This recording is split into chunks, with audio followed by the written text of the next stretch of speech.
All right, well, as Dr. Lewis said, my name is Nabeel Qureshi, and I am honored to be here, honored to teach. I'm really excited to be at Biola. I don't know if you know, but I was part of the MA program back in 2006. So how many of you are doing the Apologetics MA right now? Wow, a good number of you, that's great. I did the modular program, but it was a huge blessing. It really helped me get well-grounded. I'd become a believer in 2005, so being able to do the Apologetics program early on really gave me a solid foundation, and it helped me through some tough times. Being able to refer back to the things I had learned and studied was really good. So if those of you who aren't in the program, if you're considering it, I would highly suggest it. It was something that I will carry with me forever. So my name is Nabeel. I was born and raised in the United States, and I was raised a devout Muslim. So I came in the 80s. That's when I was born. Child of the 80s, love my Thundercats and Silverhawks. So I, bona fide American child growing up here in the United States. But my parents came from Pakistan. So you have people coming from all around the world to the United States, mainly for the same reasons that your ancestors might have come to this nation, which is for freedom and for opportunity. My parents belonged to a sect of Islam called Ahmadiyyat.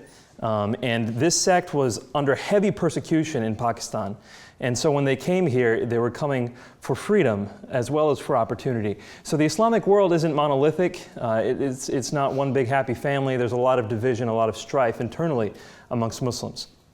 When my parents came, they really came with nothing and didn't really have much of an idea of what the United States was like. They just knew that this was the place you'd come for opportunity. And so when my dad landed, this was actually right after Elvis had died. So Elvis had just died. My dad gets off the plane. He looks at a newspaper and it says, "The king is dead." And he was immediately confused as to the form of government in this nation, but he slowly got accustomed to some of the terms and the culture. He joined the Navy. Ultimately, my dad stayed in the Navy until the year 2000, so he retired a lieutenant commander, 24 years in the U.S. Navy. And so you might ask yourself, can Muslims really be contributing members to the armed forces? Yes, they can. A lot of Muslims are in the armed forces and dedicated to our nation.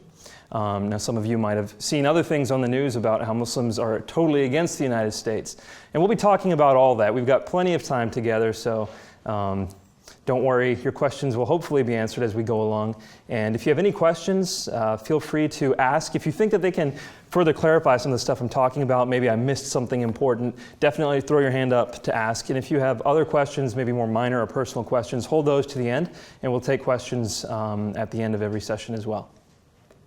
So, by the way, the reason I'm sharing my testimony with you is because often we look at Islam and we see it as the other. We don't understand it. We don't know the people. And that creates a block for us to go and talk to them, to go and evangelize, to go and become friends. We see them as people to argue with, maybe wrestle with, tumble with, but not people to love and share the gospel with in a way that we would honor Christ. And so that is why I'm trying to give you some personal insight into my life. And so that you can see some of the more intimate aspects of Islam as well. Because my family was extremely intimate. As you can understand, my family coming from Pakistan here to this country, they didn't really have much of anyone to lean on. They didn't have a social structure that they could rely upon, so that they really had to build up one for themselves everywhere they went. And then my father, being in the Navy, had to move constantly. So this created a situation where we really relied on each other. When I was born, my family went through the traditional processes. When you have a son born into the family, the first thing you do as soon as a son is born is you recite the adhan, or the call to prayer, in his ear. And so my father, the very first thing I ever heard was the shahada and the call to prayer. I heard that the moment I was born, and those principles, those Islamic principles, those calls to living an Islamic life were ingrained in me from the very beginning. Because you see, my mother wasn't just a practicing Muslim, that she was, but she was also the daughter of a lifelong missionary. Her father spent his whole life preaching Islam in Indonesia. She was born in Indonesia because that's where her father was when he was preaching. Her and her her three sisters, all four of them were born overseas. So even though she was Pakistani by nationality, she was born in Indonesia. She had to go back. She had to learn that culture. She had a lot of the missionary kids issues that we have. She had those as well. But in our culture, it's really, really ingrained in us to follow the heritage, follow the culture. That is your identity. And so that my mother was the daughter of a missionary, that became even more her identity. It was really a part of who she is, Islam. And that's not an accident, by the way, because her mother, so my grandmother, was also the daughter of a lifelong missionary. He spent his whole life preaching Islam in Uganda, and so she was born in Uganda. So my family has a line of missionaries in it, and I come from that. My father as well, on his side, his grandfather was very well known as a missionary for that sect of Islam. So when we came to this country, I was born here, but when my parents came here, they saw it as their duty to instill in me Islamic principles. Because if they didn't, then the principles of the country would seep into me and I would become Americanized, I would become westernized, and both of those are seen as bad things by a lot of immigrants. As I was growing older, my parents taught me that I should really, really practice Islam from my very core. So much so that I actually, living in the United States, didn't learn to read English until after I had learned to read Arabic. I had read the entire Quran in Arabic before I knew how to read English. And my parents didn't speak Arabic, they spoke Urdu, which is the language of Pakistan. So we weren't even speaking Arabic, but I learned how to read the language so I could read the scriptures.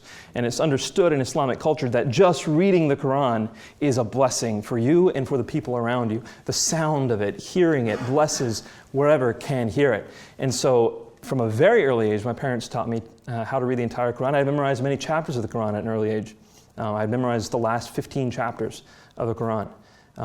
So when I was going through all this, my parents taught me, Nabeel, you have to understand that as a child growing up in the United States, it doesn't matter how good of a citizen you are. It doesn't matter how good of an American you are. Whenever people see you, they will think Muslim. They'll think Muslim. So you be the best American you can be, but at the same time, be the best Muslim you can be, because you are an ambassador for Islam and you can't help it. You always are going to be that. And that's how my parents raised me.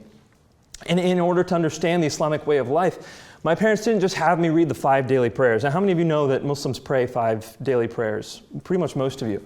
Those are a specific kind of prayer. They're called salat. Those are the obligatory prayers. But Muslims pray all kinds of other prayers during the day, and most of them are prescribed prayers, prayers that have been written out for them, and they memorize them. For example, the moment I would wake up in the morning, my mom had taught me to recite the words, Alhamdulillahillazi ahyana ba'da ma amatana wa alayhin nushur. Anyone know what that means? No, neither did I. But I recited it anyway, because my mom had taught me to recite it. Later on, she taught me what the translation was when I got to an age where I could understand and where it would be important. But the translation basically thanks Allah for waking me up from the death of sleep.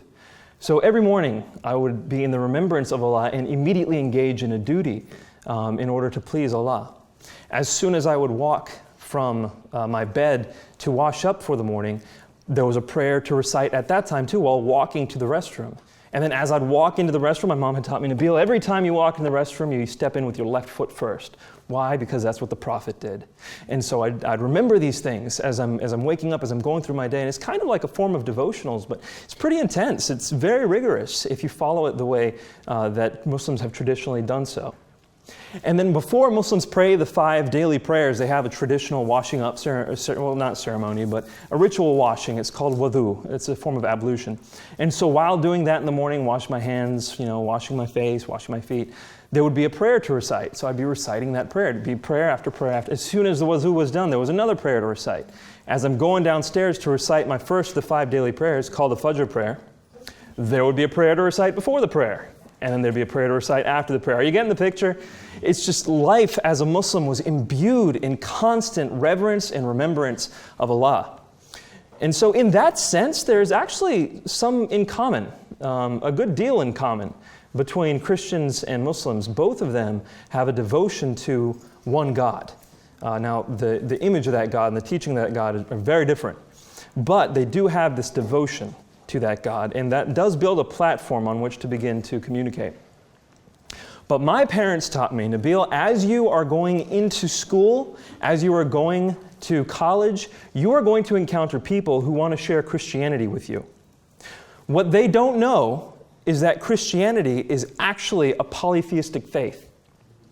And they don't understand why they believe it. And in order to know that, simply ask them. Ask them to explain the Trinity to you. They won't be able to explain it. They will say God is one and God is three. Well, how can he be both? Isn't that a contradiction? No, it's a mystery. Well, if that's the case, why should I believe it? What compelling reason is there for me to believe that? And I actually think you're trying to disguise the belief in three gods into a more acceptable belief of one God. That's how I was taught to respond to the Trinity. But far more important to most Muslims in this country, if you've ever engaged in a conversation with Muslims and the Trinity probably did come up, but another thing that will come up almost immediately is the deity of Christ. Now, I had been taught, Nabeel, if anyone ever says to you, do you know Jesus?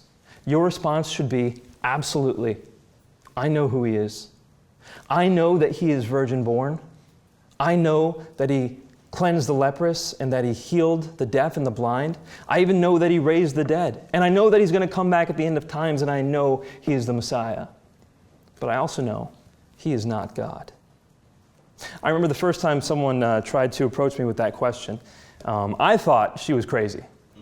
Turns out she was on fire for the Lord, but those are very easy to confuse. So I'm sitting in Latin. This was my 11th grade year. I'm sitting in Latin class, which was second bell, busily doing the homework for my third bell. When I'm not sure if I could say her name or recording this. She turns around and she says to me, Nabeel, do you know Jesus? And I give her my spiel. And she says, no, Nabeel, Jesus is God. And I say, really, do you believe that? And she says, yes. And I say, is that important for your faith? She says, yes. And I say, okay, I will grant you all four Gospels. Where does Jesus say he is God? And without fail, whenever I posed that question to anyone, I was met with mostly silence, or if I got an answer, this was the answer. Nabeel, Jesus says, the Father and I are one. Isn't that enough to show that Jesus claims to be God? I said, no, absolutely not. Because you're getting that from the book of John. But in the book of John, chapter 17, Jesus prays for his disciples to be one, just as he is one with the Father. So Jesus is drawing a parallel between his oneness with the Father and the oneness he wants his disciples to have. Now, are you telling me he wants the disciples to be one big being? No, he wants the disciples to be unified in spirit, unified in heart. And in the same way, Jesus is one in spirit, or one at heart with the Father. That's what Jesus is saying here. And then I would push the case a little bit further. And I'd say, in fact, if you want to go to the book of John, what about the verse that says the Father is greater than I?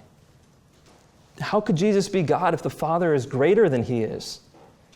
Or how about we go to the other Gospels? What about the Gospel of Mark, chapter 3, where Jesus can do no miracles in Galilee? It's not that he chose not to do miracles or would not do miracles. It says he could not do any miracles because of their lack of faith. And later on in Mark chapter 13, Jesus says that he does not know when the end of times is. The angels don't know, the Son doesn't know, only the Father knows when the end of times is. Now, why is it that God doesn't know when the end of times is? Could he really be God? Could he be claiming to be God? I don't think so.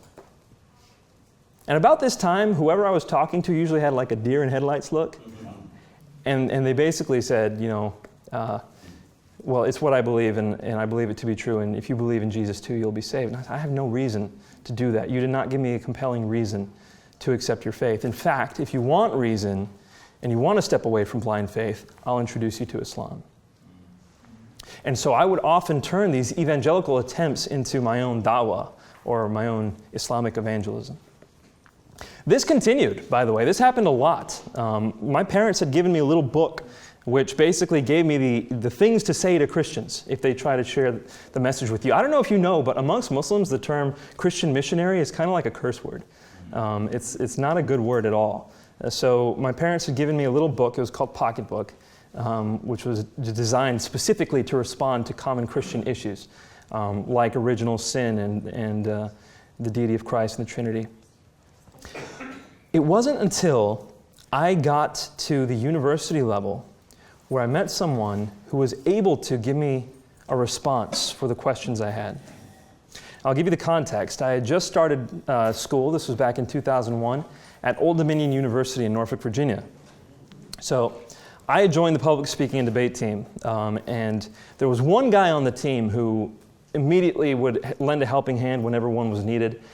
He impressed my parents right off the bat when they were dropping me off for an event. He came out and he rushed out and he helped with my bags and he said hi to my mom, and he was the only one who did that. And my mom was like, "This is a good boy, follow him."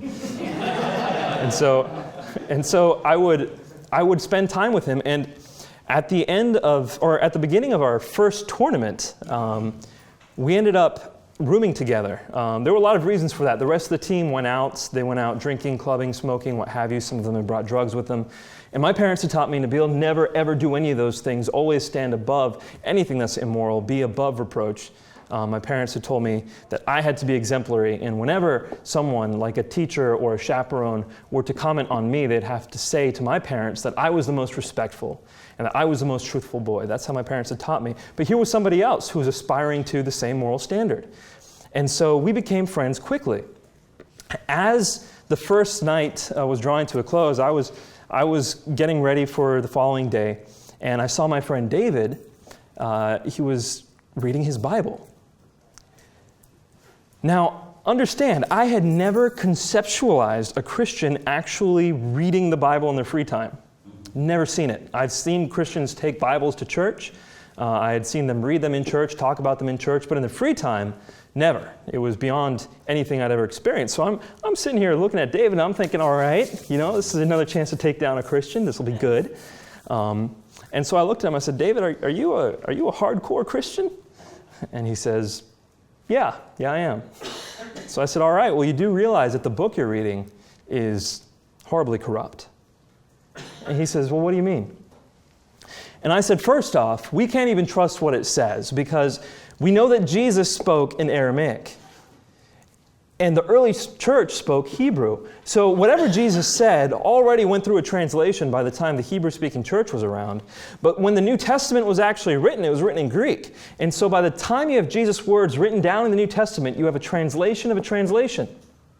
At that point, the manuscript spread, and then you had the Roman Empire take the religion over, and now you had the Vulgate, which was a Latin version of the Bible, and that's the one that really lasted for a long period of time. So you've now got a translation of a translation of a translation, and then it goes to German before it comes to English. And that's why you have the KJV, the NIV, the NASB, the who knows what V. You have so many versions of the Bible. How am I supposed to know which one is actually the Word of God? And David's response caught me off guard. He said, "Nabeel, let me tell you something. The disciples who wrote the New Testament knew how to speak multiple languages, and when they were writing down the words in Greek they had heard in Aramaic, they knew what Jesus was saying then, and they knew what Jesus was saying when they wrote down the Scriptures. Not only that, but who's to say Jesus spoke in Aramaic? He could have spoken in a number of languages. Sure, he spoke in Aramaic, but he could have taught in Greek as well. And if you're worried about whether we actually have the Word of God today that we had then, you need to understand that the manuscript record is extensive. We have over 20,000 manuscripts of the New Testament in many languages, over 5,000 of which are in Greek. Plus, we've got tens of thousands of quotations from the early church fathers, such that if we didn't have a single New Testament manuscript, we can reconstruct the entire New Testament, apart from 11 verses." And I said, "David, you're making this up." I said, "I've talked to so many Christians about this, not one has ever given me an answer like that." And he said, "Try me. Let's do it. Let's go on.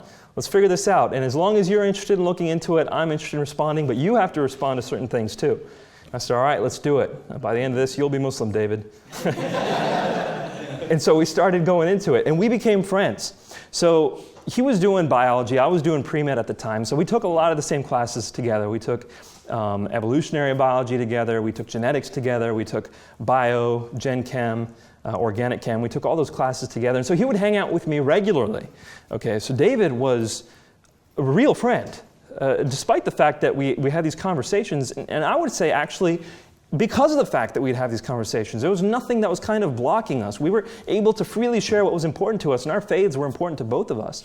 But we did that in the context of relationships, so that I knew if he ever threw any punches at me, contextually, argumentatively speaking, I would be able to respond knowing that he's not trying to tear me down, he's trying to give me something he thinks is better. So whether or not I agree with him, I do think he's being my friend by arguing with me. And in that context, in that relationship, he was able to share all kinds of things, and I was able to share my thoughts with him.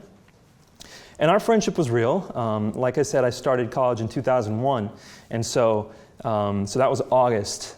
September of 2001, things got crazy when the two towers were attacked. I didn't know how to respond. See, my parents had taught me my whole life that Islam is a religion of peace. And if you've been in the West for any amount of time and discussed things with Muslims, you've probably heard that too. Islam is a religion of peace. My parents had taught me that. And here are people who, in the name of Allah, are flying planes into a building, killing all kinds of people. Now, I had been taught to understand when, Americans invaded Muslim countries, that's Westerners being imperialistic, that makes sense. But I had never been exposed in such a deep way to Muslims taking out innocents. It was powerful, it hit close to home, and I didn't really know what to do personally. I went through a period of crisis there. What is this faith really about? How could these people come away with the idea that you can kill people if they're following the same faith I'm following? And so I began to become more careful about my search. But at the same time, David was there, and he wouldn't cut me a break. I mean, we were sitting down, we were watching something going on with Al-Qaeda in Afghanistan, and this was, I think it was at my place. And David smacks me on the arm, as he does, characteristically smack. And I look at him and was like, what? And he says, pointing to Al-Qaeda, he's like, why don't you just call your cousins and tell them to quit it? And I was like, man, if you'd have done something about Hitler, then I'd think about it. So it was a very real relationship. And we went forward and we talked about all kinds of issues. Now, if you know Muslims, if you've discussed with Muslims, there are all kinds of issues that their imams have taught them to bring up when these conversations are happening. We've already talked about the New Testament record, but after about a year of talking with David and looking into the record, I began to realize very quickly that the New Testament was accurate to what it originally said. Despite the fact that imams had told me my whole life that the New Testament was corrupt, I realized there's really no way the message could become corrupt. Now, if you want to say a word has been changed here or there, or you don't know the exact sentence that's here, okay, I can see that. But you cannot persuasively show me, and I concluded this as a Muslim, you cannot persuasively show me that any doctrine has been manipulated. And actually, that's something, I don't know how much you know about me. I'm still introducing myself, but I just finished a master's at Duke University. We were able to take some courses at UNC, and I took some courses under Bart Ehrman. And Bart Ehrman himself says that no essential Christian doctrine has been jeopardized on account of the textual variants. It's clear. There is no way it could have been. So I concluded that 1 year in as a Muslim. But then I had other issues. What about salvation through Jesus' blood? Does that make any sense? I mean, every man has to carry his own burdens, does he not? How does one man paying for the sins of all mankind make any sense? And what about this Trinity? How does this make any sense? And so we started looking into these things further and further. I'm going to go into a lot more detail on the apologetic issues on Saturday. So definitely come out on Saturday to get the details on all this. Just breezing through it right now. But very quickly, I looked into the deity of Christ at this point because I looked at the New Testament and I said, okay, it's accurate to what it originally said, but what about Jesus? Because nowhere in the New Testament does Jesus claim to be God. I see where Paul says he's God in Colossians and 1 Corinthians, and we see Hebrews saying something similar, and we see Peter saying something similar in 2 Peter. But where does Jesus, in his own words, say he is God? That is extremely important to me. And you will hear Muslims say that all the time. Where does Jesus say he is God? When I looked into it, it became abundantly clear that the reason why I hadn't seen it is because I hadn't understood the context in which Jesus was speaking. Jesus was, at least in the Gospels, when Jesus is speaking, he is speaking to the people of that time and place. He's speaking according to a context. And the context there is first century Palestinian. When I'm listening with 20th century American ears, or 21st century as the case is, I don't really know exactly what Jesus is saying unless I understand the Jewish culture and the Jewish context. And so I said, okay, I don't want to start with John. I know all kinds of people start with John. I want to see it in the first gospel. I want to see it in the Gospel of Mark. Where does Jesus claim to be God? Because if it's not in Mark, then we can say it's been added in later. Do you see that? I don't know if you're familiar with gospel chronology. Most people, the consensus of scholarship is now that Mark has priority and that Luke and Matthew came next and John came last.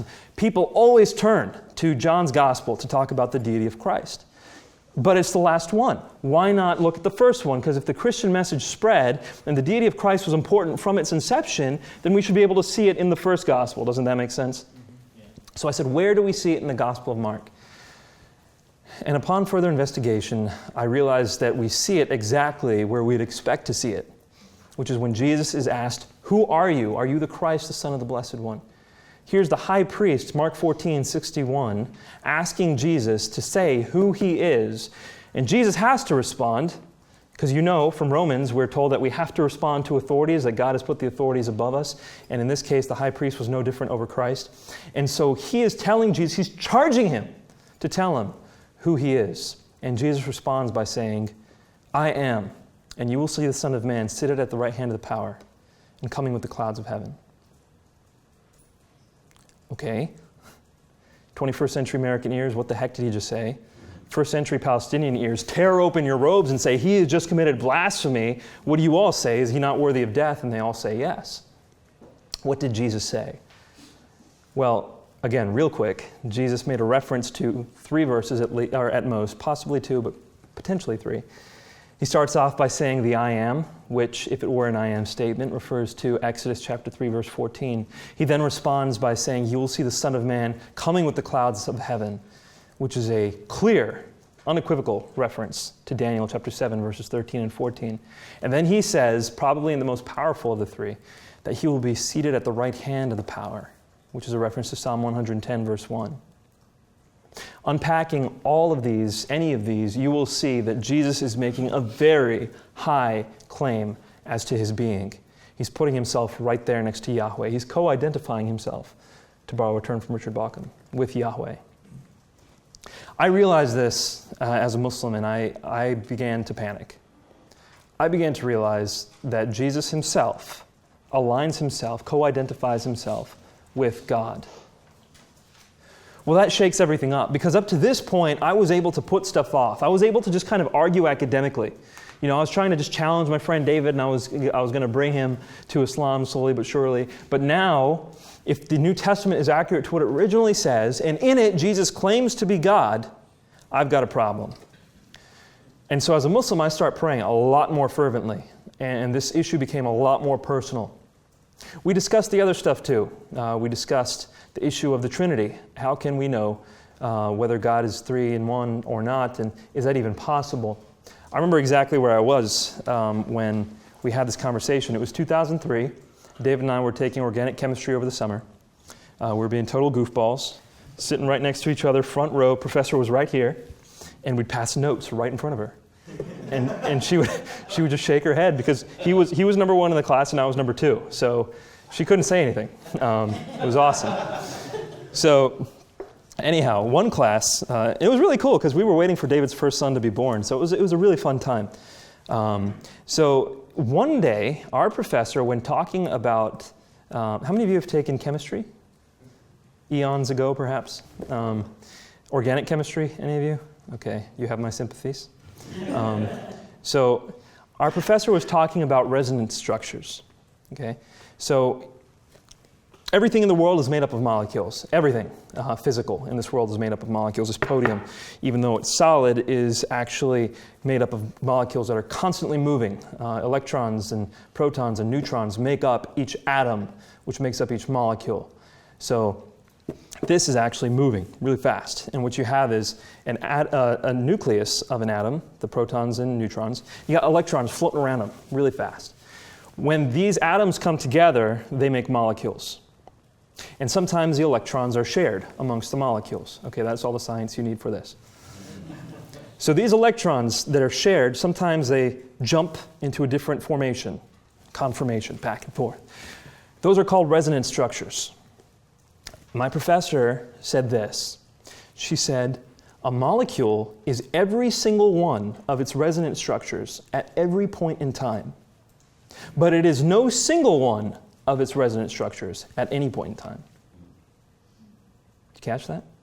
A molecule is every single one of its resonant structures at every point in time, but it is no single one of its resonant structures at any single point in time.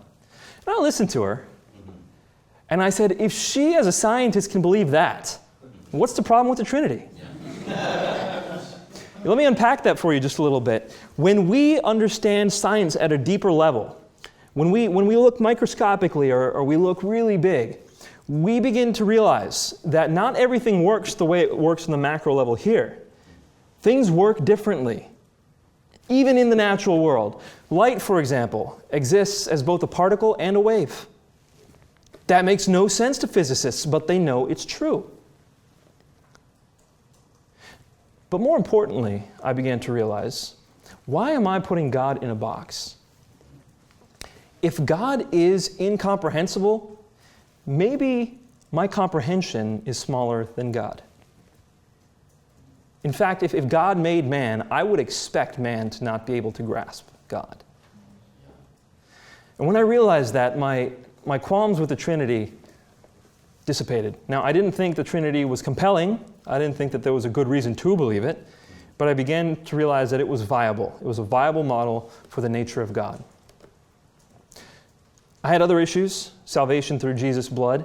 Again, how can one man pay for the sins of all mankind? You know, it's like walking up to President Obama and saying, Obama, I realize the national debt is tens of trillions of dollars. Here's $1. Let's call it even. You know, just mathematically, it doesn't work. And I posed that question to David. And again, I remember exactly where we were. When we talked about this, we were at Tropical Smoothie, and I said to him, you know, this doesn't work. And he says, Nabeel, you were compartmentalizing things we're discussing here. In order to understand this, you have to remember that Jesus isn't just a man. If he were just a man, then yes, it wouldn't make sense. But God's bank account isn't $1. God has an infinite bank account. And if God is the one paying for the sins of mankind, he can do that and have an infinite ability to pay more. Because he's God. And I realized, yeah, I was kind of dividing up the issues. I wasn't giving a fair hearing to the Christian case. So these things began to add up. Interestingly, I don't generally share this, but I'll tell you. Interestingly, the Lord works in mysterious ways. David came up to me one day, and he said, Nabeel, I can see, this was earlier on. He said, Nabeel, I can see that you like talking about these things, but they're not affecting your heart. They're not affecting your person. What would make it such that you would actually consider Christianity as a potential truth? And I said, well, you're right. I don't think it's even possibly true. But in order for me to think it were possibly true, you would have to show me that my father could not respond to certain objections. So if you were able to argue my father out of this position, or out of one of his positions, then I would consider it. And he said, great, why don't you bring your dad to such and such a place next Saturday, and you and I and 3 of my friends can sit down and we'll talk about these issues. I said, sounds good. So David's friends turned out to be, Michael Lacona lived in our neighborhood. And so we're at Mike Lacona's house, and Mike Lacona brings his friend, Gary Habermas, in. And so it's me and David and my dad and Gary, Mike, and another person there. And we talked about the resurrection. We talked about whether Jesus died on the cross. We talked about the Shroud of Turin. Suffice it to say that about an hour in, I began to realize that we had no leg to stand on. The Quran teaches that Jesus did not die on the cross. Chapter 4, verse 157 of the Quran teaches that he did not die, nor was he crucified, but so it was made to appear. Well, when you look at the historical evidence, you have to take a stand. As a Muslim, you have to say, either I'm going to stand with my theology or I'm going to stand with history. You can't pick both. You can't have your cake and eat it too on this issue, because history stands entirely against the Islamic position. And they made us realize that rather fast. And as I walked out of there, I realized that, yeah, my dad doesn't really have all the answers, which is understandable. He wasn't trained or anything. I just looked up to him that much as far as my source of Islamic teaching. And that's something that we'll revisit later. The issue of authority amongst Muslims is extremely important, and we will revisit that. But later on, in 2004, so that was closer to 2001, in 2004, David took me to a debate between Michael Licona and Shabir Ali. This happened at Regent University, which was just down the street from where I was living, and they debated the issue of the resurrection. I sat with David on my left and Gary Habermas on my right, and Gary was constantly commenting as we were going along, and as we walked out of there, Gary asked me, he said, David asked me, he said, Nabeel, what do you think of the debate? And I said, honestly, I think that Mike had the better position. I don't think he was compelling, but he did win the debate. And Gary says, so as it stands right now, you think the resurrection is more compelling? And I said, yeah, but that's all you have over the Islamic case. And he looks at me, he's like, the resurrection is all we have? I'm like, that's all we need, Nabeel. Okay, thanks, Gary. So the things began to stack up. And notice, for me, the objections were primarily intellectual. Why is that? I'm going to take a pause here. Why is that? Is that the case for all Muslims? I don't think so. I don't think that's the case for everyone, because what are a lot of people lacking, especially in Islamic culture, that I wasn't lacking at that time? An intimate connection with their father and an intimate relationship with the family. Love. I had plenty of love in that family. My mom loved me. I'm the only son in our family. And so she poured into me and invested in me. She really loved me, and my father as well. And they didn't teach me to be, like a lot of Muslims are taught out in the East. They're taught to be, chauvinistic and male-centered and whatnot. That wasn't the way our father modeled fatherhood. He was a very loving father, very giving and self-sacrificial. So I had a good image of the father. And so I wasn't lacking that kind of love. What I was lacking was reason. And so for me, reason had almost everything to do with it. And when the reason began to be pulled out from under me, I all of a sudden had to rely on God. I had to, and my bases were falling apart fast. So at about this time, David turns to me and he says, Nabeel, we've talked about Christianity for years. Do you want to talk about Islam? And there's a reason he asked me that. It's because he said, Nabeel, where do you stack the Christian case? And I said, I'll put the Christian case right now at about 80, 85%. It's pretty solid. And he says, where do you put the Islamic case? 100%. It's got no flaw, no chink in its armor. Islam is absolutely true. And he says, all right, well, we haven't discussed it yet. Are you willing to discuss it now? And I was like, sure, let's do it.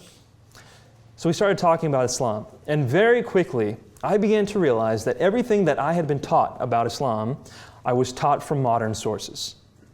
Biographies of Muhammad's life, what were the ones I was reading? I was reading Martin Ling's, written in the 20th century. I was reading one by Mirza Bashir Ahmed, also written in the 20th century. I'm reading lives of Muhammad that were written far later. And David pointed out, Nabeel, if you really want to know what Muhammad said, stop reading modern authors. Let's go back to the earliest sources. Let's read the first biographies, and let's read the hadith. And I said, absolutely, let's do it, because I had faith that what my family had taught me, what my imams had taught me, what those books had taught me were accurate to what originally Muhammad was like and how he was recorded. So we started reading the earliest things of Muhammad's life. And I was shocked at the things we found.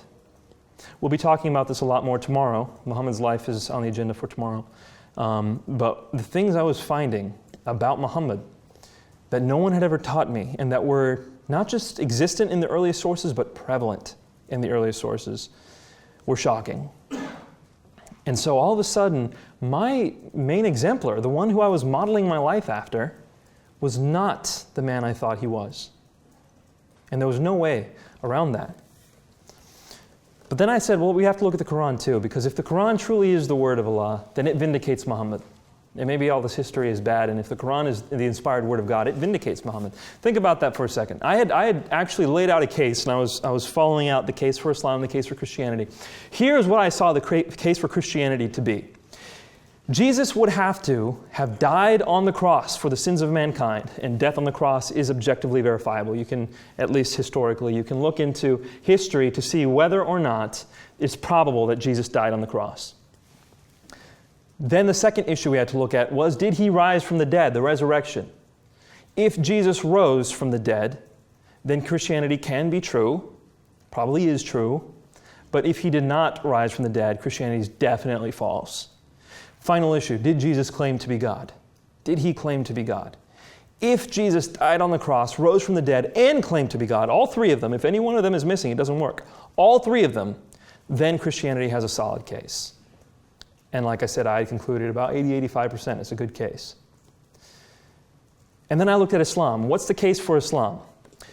I said either Muhammad would have to be a prophet of God, so if Muhammad looks like that kind of man who is a prophet, and rather certainly so, then we can say Islam is true. Or if the Quran is the Word of God, if we take a look at the Quran, we investigate it, and we say, hey, this is the Word of God, this is definitely inspired, then Islam is true. Either one, not necessarily both, either one, because one vindicates the other. Muhammad, if he's a prophet, would vindicate the Quran would vindicate Muhammad, so they were tied there. So then I said, let's look at the Quran. What are the arguments for the inspiration of the Quran? Well, the number one argument that Muslims will use is the argument that's found in the Quran itself, that the Quran is inimitable in its style and its literary quality.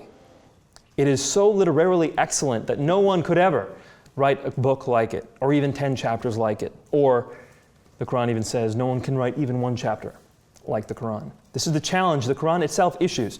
If anyone comes to Muhammad and says, you are but a forger, or you are just someone who's making things up, Muhammad would respond by saying, well, then you write a chapter like it, or write a book like it, and you will see you cannot. Call all the hosts of heaven, or the hosts of demons, the unseen, it says the jinn, call the jinn with you, and you will realize you can't write a book like this. So that's the number one challenge. We'll talk about it tomorrow, but I realized that challenge just doesn't work.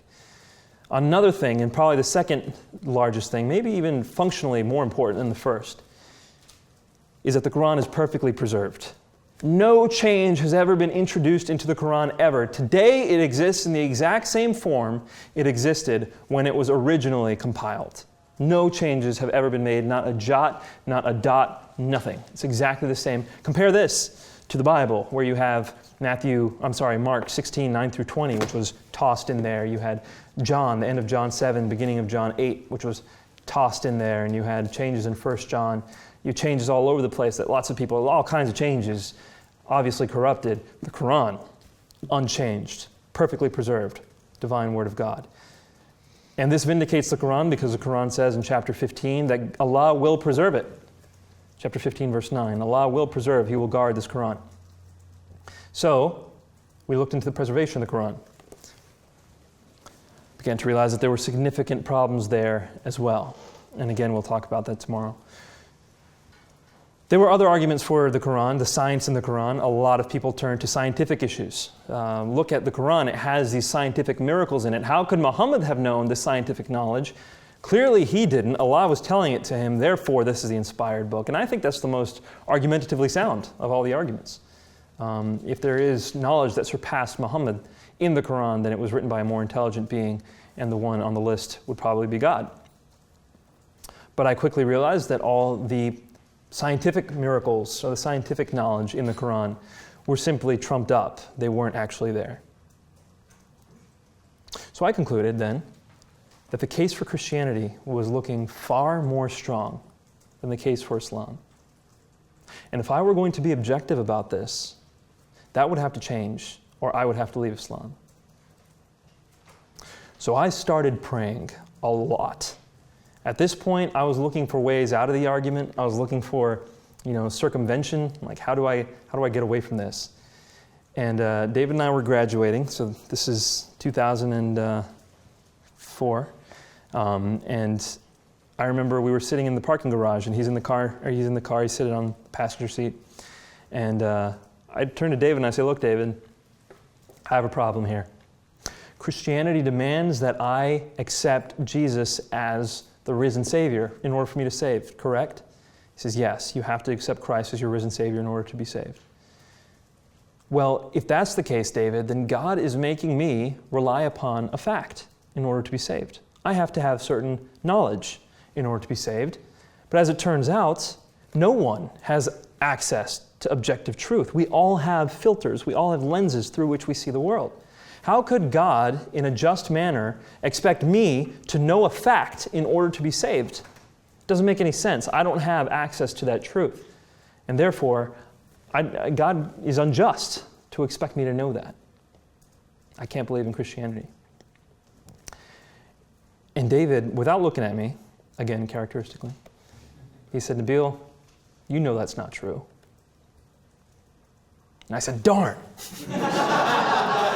Because I knew what he was saying. He hadn't said it yet, but I knew what he was saying. He was saying, Nabeel, if you believe in God, then God has access to absolute truth, and He can lead you to it. And that's true. I completely believed, even at that time, in the verse, ask and you shall receive, seek and you shall find, knock and the door shall be open for you.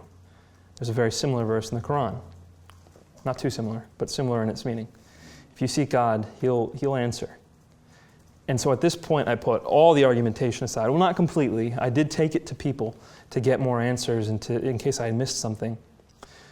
But now it became a matter of praying. And I traveled from mosque to mosque to mosque, praying and asking imams to answer the questions that I had. The biggest issue that I had, I didn't even get to tell you the biggest issue I had. It had to do with the Quran. It's found all over the Quran, but there was one verse that caught my eye. It's chapter 4, verse 24 of the Quran, the surah on women. 434 is the one that people normally focus on, but 424 was a bigger deal to me. In it, it said, allowed for you are women whom you have married and those whom your right hands possess. So allowed for you are your wives and those whom your right hands possess. What does that mean? It doesn't really make sense to me. So I asked my parents what it means, and my parents said, Nabeel, it means that you're allowed to marry your handmaidens, because the women whom your right hands possess, those are your handmaidens. Those are your slaves, or your servants. My parents never called them slaves. Those are your servants, and you can marry them if you choose. But I said that doesn't make sense, because it says, allowed for you are your wives and those whom your right hands possess. So wives are a separate category. Women you've married are over here. Here are other people, and they're allowed as well. For what? And she said, well, I don't know any more than that. If you want to know more, go look at the commentary. And so I went to the hadith, and I looked it up. Sahih Muslim tells us, he gives multiple cases of this, but the one, I'm going to kind of conflate them, but they're all there in the Sahih. Soldiers of Muhammad approached Muhammad out on the battlefield, and they said to him, Muhammad, we are far away from our wives, and we are in want of sexual relief. We have these slave women. We do not want to get them pregnant. So is it okay for us to pull out early, or should we just finish? And Muhammad's response is, it doesn't matter whether you pull out early or if you finish, they'll get pregnant either way. In other words, Muhammad says, these women whom you've captured on the battlefield, you can have intercourse with them. We read in other hadith, also found in Sahih Muslim, that they're asking if they can do that while their husbands are still alive. And you can hear their husbands groaning from among the prisoners. Another hadith clarifies that they ask if they can do that, even if they're planning on selling the women into slavery. And Muhammad says yes. So what is being said here? Let's draw this stuff together, the commentary, and I'll provide all the references for you over the next few days. Muhammad says that women who've been captured on the battlefield, whose husbands are still alive, whose family was just slaughtered, and who've lost everything, their way of life, they're about to become slaves, these women can be used for sexual relief, made pregnant, and then sold into slavery. If that is not rape of the worst kind, I don't know what is. And this is in the Quran? Chapter 4:24? Allowed for you are those whom your right hands possess. You can have intercourse with your slave women? I couldn't stand for that. That for me was unconscionable. I mean, all the other things that were going on in Muhammad's life and in the Quran, I could kind of explain away. A lot of people have an issue with the fact that when Muhammad was 49, he married a 6-year-old girl, and that when he was 52, he consummated that relationship with her. She was 9 years old. A lot of people have an issue with that. I did what most Muslims do, which is say that was for that time and place. They were different then. Now we're supposed to do something else. A lot of Muslims contextualize it that way, even though it really doesn't work theologically speaking. However, this I could not overlook, because I immediately imagined my mother or my sister having been captured in battle after having lost me or my father. Would that be something a good and just God would allow? No. And so when I would go from mosque to mosque, I would ask imams, I would say, explain this to me. And not just this, I had a slew of objections that David had brought up, and I'd say, can you explain these for me? And we'd go through them, and I was still Muslim at the time. I would wake up early to go pray the morning prayer at the mosque, even if it meant walking a mile. I remember in London, when I went to the London mosque, I would walk a mile to get to the mosque to pray in the morning. And I'd walk back. By the time I got back, I'd be hungry, and then I'd eat, and I'd walk for the afternoon prayers. It pretty much consumed my time there, but it was worth it because I wanted to seek God, and I wanted to find the answers to these questions. And no imam that I brought the questions to was able to provide a good answer, quite frankly, because there is none. There is no good answer. This is exactly what the hadith record. The best an imam could do is they could say, well, these hadith are not trustworthy. Like all of them, this whole genre of hadith are not trustworthy because there's more than one. Yes, none of them are trustworthy. It was all made up. Then how can I trust them for anything? If they're so horribly fabricated at a very fundamental level, how can I trust them for anything? And the answer was, well, you can trust them if they teach according to the spirit of Islam. Well, what is the spirit of Islam? Am I not getting the spirit of Islam from the hadith? No, you're supposed to turn to the Quran. Well, the Quran had this in 424. And you can see the arguments would just go. And ultimately their response was, you have to listen to us. You're being rebellious. You're not being a respectful young boy. You need to listen to your elders. Which is a legitimate position in our culture. Stop asking questions. Shut up and just do what we say. It's a very common way of life for many people, but I couldn't do that. So then I turned to God alone. And I started praying and fasting. I'm sorry, not praying and fasting. Praying and asking God for a direct sign. Understand, in Islamic culture, Middle Eastern culture in general, you have a lot of reliance upon the supernatural, upon dreams and visions, to guide you on various issues. For example, my sister decided not to marry someone because she got a dream about that. In fact, my sister had been praying a special prayer called the Istikhara Prayer, which asks God to give you a dream or a vision or some kind of guidance. So she decided not to marry someone based on that. My father got all kinds of crazy dreams. He got so many dreams that came true that he asked God to stop giving them to him. He got scared. I'll give you an example. My father, when he was enlisted first, then he went on to the officer ranks.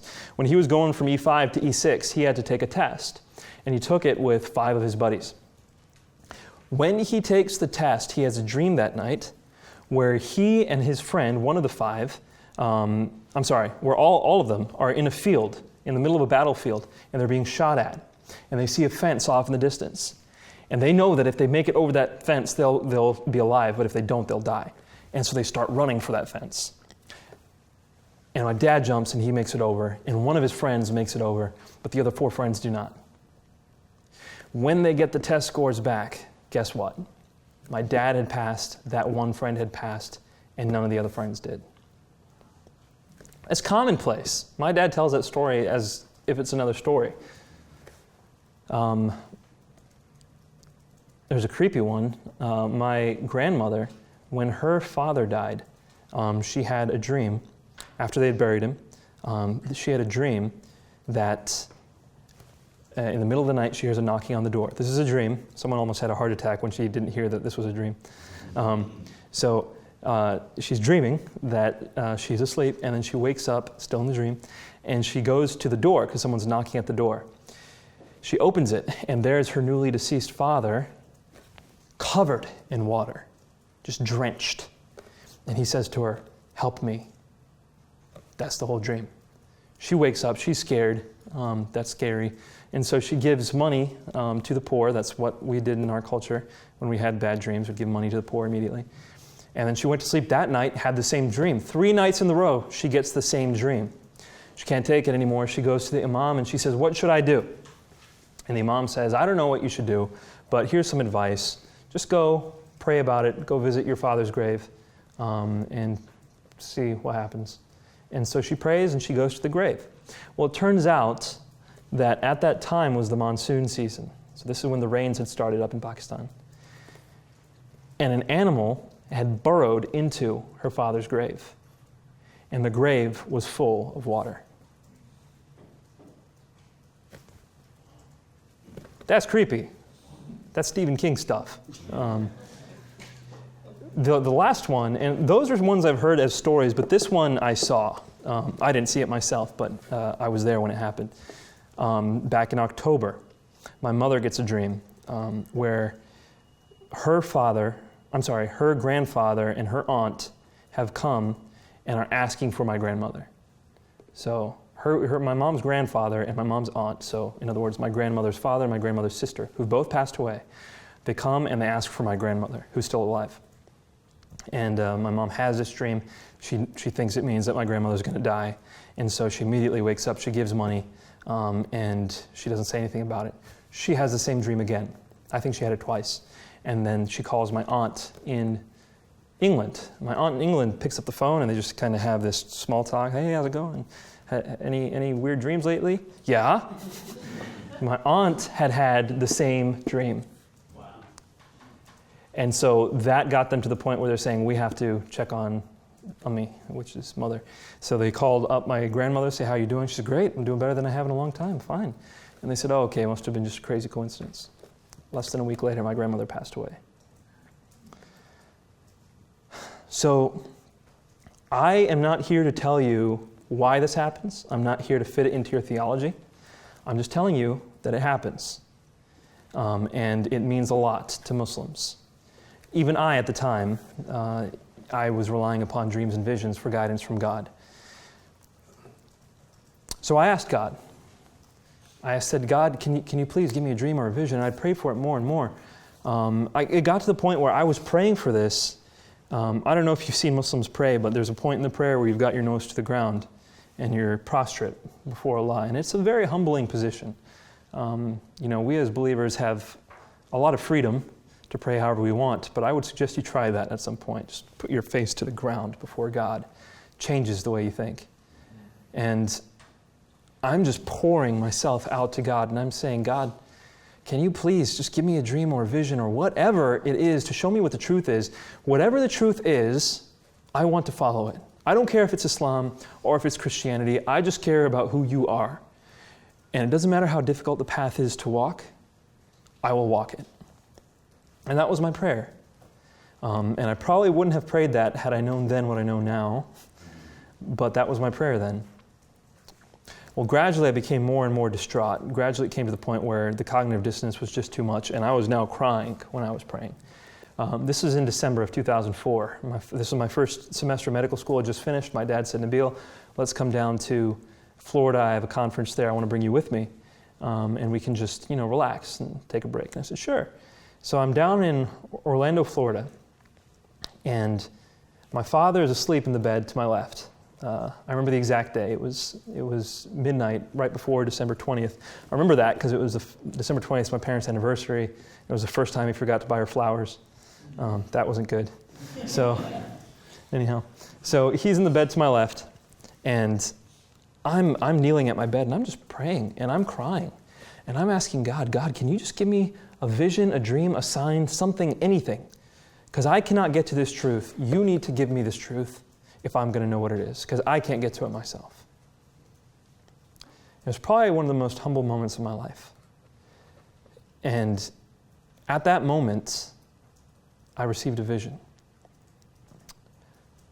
And it's hard to describe, but if you can imagine, I was sitting at the edge of my bed, and the wall, which was just a few feet away from me, it was already dark in the room, but at this point, it was gone. It was like pitch black. Everything was gone. And all I saw instead of the room was just thousands of crosses. And I was in that vision probably for a second, a minute, I don't know. But as soon as I came out of that, I looked up at God and I said, God, this doesn't count. I was like, I'm in Florida, Epcot Center, it's a small world after all. Things are messing with my head. Could be jet lagged, who knows? I can't trust this, maybe this is my mind. And you have to understand, from a Muslim perspective, there are a lot of things that are keeping you from accepting the gospel. There's a lot. Okay, for one, I didn't know this at the time, but reflectively, I realized that what was playing at my mind at the time was, number one, if I accepted Christ, if I believed that this vision was really from God, in other words, then I was going to have to not just give up my family, but hurt them more deeply than they've ever been hurt. And reciprocally, I would be hurt more deeply than I had ever been hurt. I was going to have to lose everything as far as my friends and family was concerned. Just to give you a picture, at the time, when I was going to family meetings, if there was Friday prayers, Friday's a Sabbath for Muslims, if there was a Friday prayer, someone has to lead the Friday prayer. They generally pick the person who's the most well-versed in the Quran and the Hadith, etc. And I was often the one that was picked. I was the one who would lead the Friday prayers. I was the closest one to an imam that was often there. When my cousins had questions about Islam, they would come to me. They would ask me, and I would do the exegesis from the Hadith or from the Quran. That was me. I was the one who was expected to carry this banner of Islam in my family. And here I was about to let down everyone if I accepted what I'd just seen as a vision. In addition to that, Muslims have to often, I didn't thankfully, well, not from my friends and family, but Muslims often have to face the possibility of death for leaving Islam. It's called the Law of Apostasy. The main 4 schools of Sunni thought and the main 3 schools of Shia thought all believe in the law of apostasy. Under some circumstance or another, you can be killed for leaving your Islamic faith. Now, they put different qualifiers on it. Should you be given a few days to repent? Should you not? What if you're a woman? What if you're in the West as opposed to an Islamic nation? Different people put different qualifiers on it. But under some circumstance or another, the vast majority of Muslims think that you can be killed for leaving your Islamic faith, and that does hinder a Muslim from accepting the gospel message. But probably the one that mattered the most to me, or more than that anyway, was the fact that the Quran teaches that if you believe that anyone other than Allah is God, you are committing the only unforgivable sin, shirk. And you can go to hell for it. In fact, you will go to hell for it. Specifically mentioned, by the way, this is chapter 5, verse 72 of the Quran. Specifically mentioned in that verse is Jesus. If you believe Jesus is God, you are among the unforgivable, and you're going to hell. So a Muslim is faced with losing everything he has as far as family and friends on this life, maybe losing his life itself, and if he's wrong, losing his afterlife. There is a lot at stake. And that plays in the back of the Muslim's mind. It's not something that they're thinking of, I have to give this up in order to accept. It's not that conscious. It's not at that level. It's a subconscious thing. And so for me, I needed more certainty before I would accept everything. And so I asked God, I said, God, can you give me another dream? I'm sorry, not a vision, a dream. Forget I ever asked for a vision. Can you please give me a dream? And if that dream tells me to become a Christian, I'll become a Christian. And if it tells me to stay Muslim, I'll become Muslim. I'll stay Muslim. Well, that night I got a dream. And I don't think we have the time tonight to go into the details. You can read it on my website. My website is creed26.com, by the way. CREED 26, the numbers.com. Suffice it to say, it was very symbolic, okay? This dream, it was kind of like Pharaoh and Joseph dream, like animals and big giant things and things that don't make sense. And I came out of it, and when I came out of it, I sat down, I contemplated, I thought, and I concluded that the dream was indicating that I should become a Christian, but I couldn't be sure because it was so symbolic. I asked my parents, I said, what do you think? And they interpreted it the same way I interpreted it, but without the same conclusion. They interpreted each of the symbols the same way I had. But when I asked them what they thought it meant, they said, we don't know. And then I asked my friend David, and he's like, what do you think it means? So I went back to God, and I said, God, can you give me 3 dreams? You like the number 3? And please make the next one extremely clear. I'm saying it like I was demanding these things of God. I was actually just really, really asking for them. And so, interestingly, God took more and more time to give me these. The vision I had immediately, and then the dream I had later that night, and then the second dream I had a few days after I asked for it. But this one's a very clear one, and I'll share it with you. In this dream, I'm standing at the threshold of a narrow door. Okay, the door is very narrow. That's the most poignant part of the dream. It's just wide enough to fit me, and it's just tall enough to fit me. And it has some depth to it, 5-6 feet or so, made of brick. It's a doorway, kind of. And at the other end of the doorway is a room set with a feast. Round tables everywhere in this room, and the food on the tables, but people haven't started eating yet. Everyone is dressed up extremely well, and they're sitting at the tables, but they haven't started eating. They're all looking that way. They're waiting for the speaker or the owner or whoever to come and start the event. I know I want to be in that room. Like, that is where I want to be. But I can't get into that room because at the other end of the doorway is my friend David. He's blocking it. He's sitting there. And I can't get past him. And so I look at him and I'm like, David, I thought we were going to eat together. And he says, you never responded. And even in the dream, I knew that in order to get into that room where I wanted to be, I needed to respond to David's invitation. When I woke up, I called David. And I said, David, what do you think this means? And I could hear his eyes roll. And he says, Nabeel, this dream is so clear, I don't have to interpret it for you. Which reminded me of what I had asked God. I said, God, can you give me a dream so clear I don't have to interpret it? And I said, what do you mean, David? And he says, just go to Luke chapter 13, verse 22. And I had been given a Bible by David, an NIV study Bible, well before I'd ever planned on reading it. And so I pulled it out and I opened it up.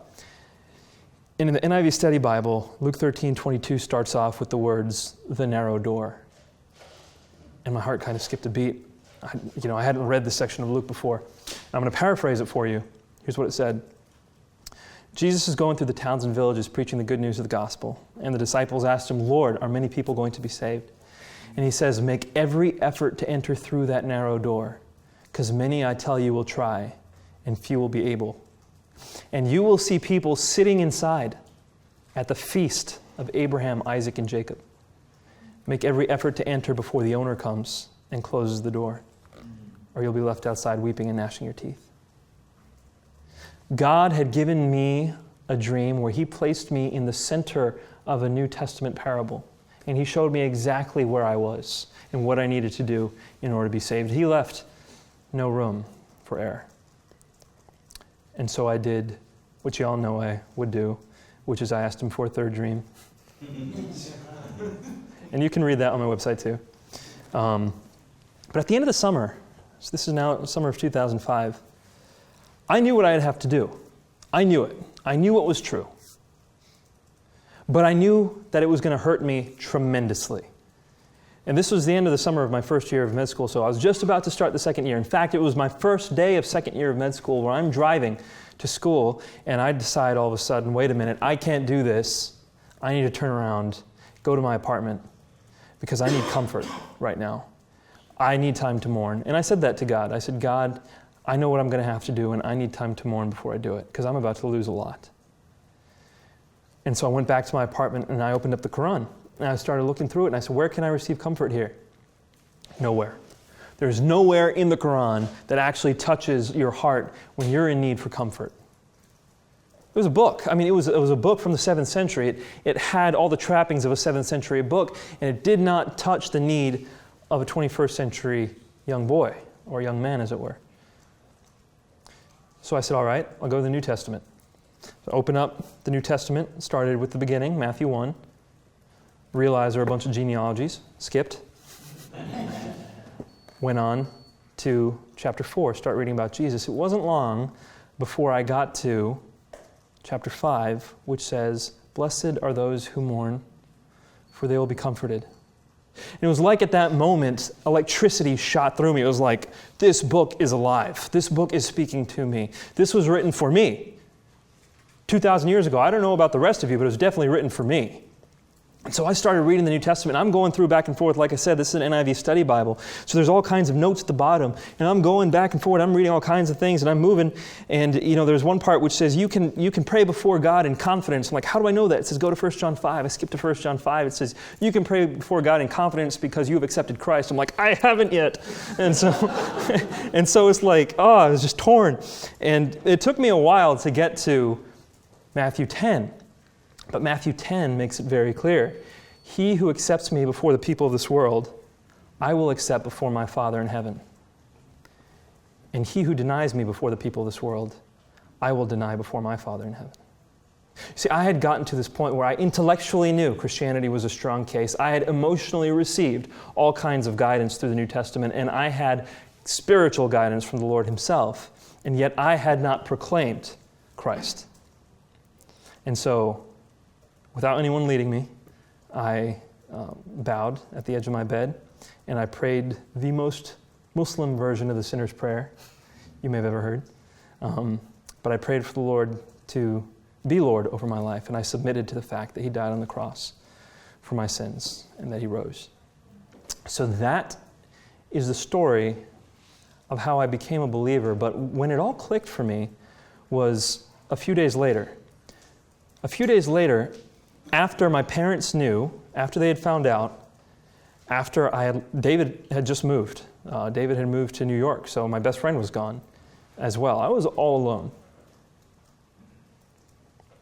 I was praying before God, and I prayed to Him through tears, and I said, God, why is it that I am still here?